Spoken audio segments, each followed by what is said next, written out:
Hindi. Gago. Hindi. Hindi ka gumagalos. Kahit magpakamakata. Nagukay ka ata ng malalim. Tama yan. Diyan ka hihilata.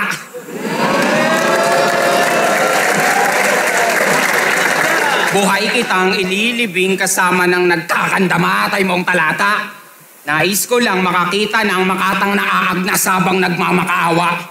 Dahil yung hinagpis mo ulila, kaya pikit bulagang yung diwa, kulang sa hilamos ng kumukulong mantika.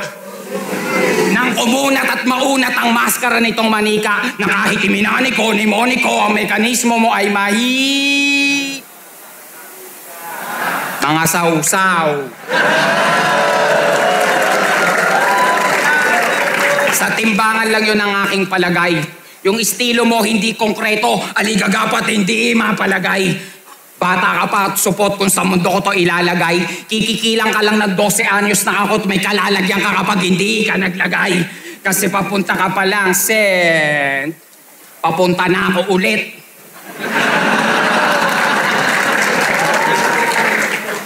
Yung daan mong binaybay ako ang bumutas niyan pabalik. Kaya nga tama ka ng landas eh. Mali ka lang ng armas na bitbit. Didigma ka ba naman sa kagubatan na ang dala mo'y pamingwit? May sakit ka sa isip.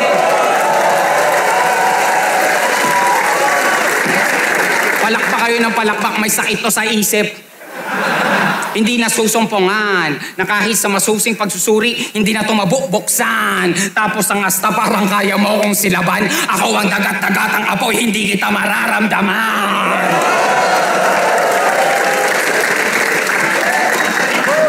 Kahit sa balat, walang talab, uugod-ugod ang iyong pyesa.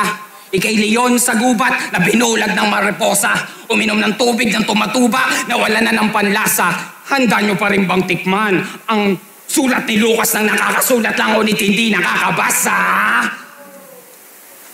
Kasi, tol, yung pangungusap mo, putol-putol, linya'y buhol-buhol. Pinagtatagping, pinagdurog tong pakunwaring na uulol. Ulol, yung tali mo, bingaw-bingaw, masahol pa sa mapurol. Tila walang tumatama na suntokan, nagsuot ng asarol. Pero, kahit saluhin ko lahat ng iyong ipupukol, ibuburol ka pa rin sa burol, na baolang ataol. Ilaw ang ulo mong kaparol habang nagsisilab ako ng dayami sa kupol. At kung mabubuhay ka muli, tangina, tarsier ka na lang sa buhol na pinagkapotol. What's up, Ahon 40?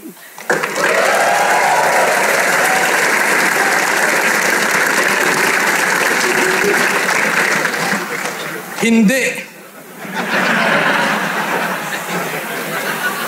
Isang buwan ka sa aking ulo. Nag-isip ako ng kusa. Parang anit ko ang daigdig tapos ikaw ang kutong lupa. Mahina daw ang mga tao. Sa kamao ko sasagupa, papatulugin ko na tong lobo nang di na makapagbilang ng tupa. Namumuna, nang huhusga, porket mulat na po siya.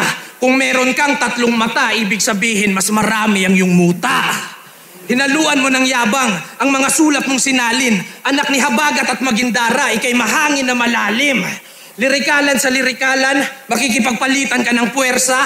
Madilim na silid aklatan, mangangapa ka sa mga letra.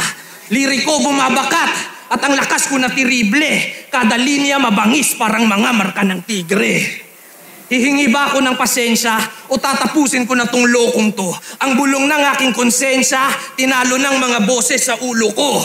Peke na makata habang ako ang totoo. Parang ubaryo lang ni Gaya, mahiwaga ang nabubuo. Ngayon kusang sasambulat dala kong proyekto. Asignatura at kultura gawin kong perpekto. May postura at istruktura aking monumento. Mula kay Buddha ang nakuha ko na ornamento.